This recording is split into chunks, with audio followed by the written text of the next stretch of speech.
In the 48 years since I was first ambushed by Jesus in a little chapel in the Allegheny Mountains of western Pennsylvania, and in literally the thousands of hours of prayer, meditation, silence, and solitude over those years, I am now utterly convinced that on Judgment Day, the Lord Jesus is going to ask each of us one question, and only one question.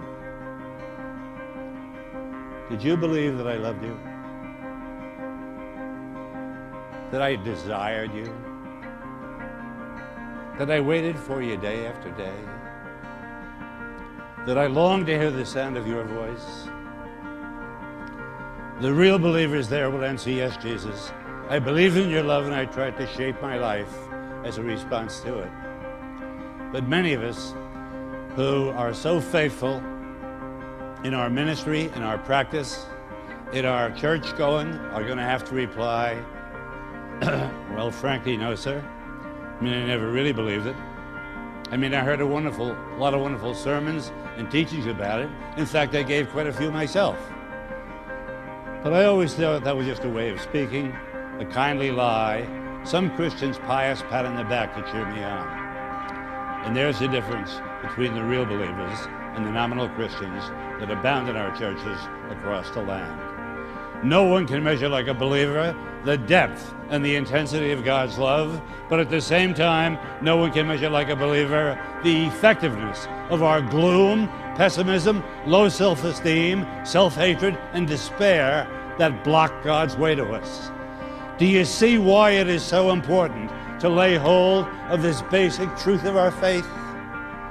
Because you're only going to be as big as your own concept of God. Remember the famous line of the French philosopher Blaise Pascal? God made man in his own image, and man returned the compliment.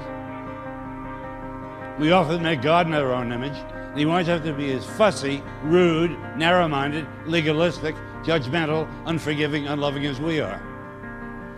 In the past couple of 3 years, I have preached the gospel to the financial community in Wall Street, New York City, the airmen and women of the Air Force Academy in Colorado Springs, 1,000 physicians in Nairobi.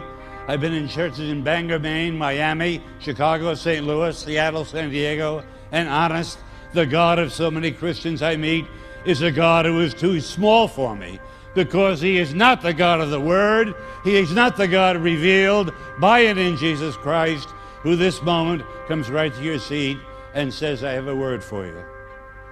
I know your whole life story. I know every skeleton in your closet. I know every moment of sin, shame, dishonesty, and degraded love that has darkened your past. Right now, I know your shallow faith, your feeble prayer life, your inconsistent discipleship.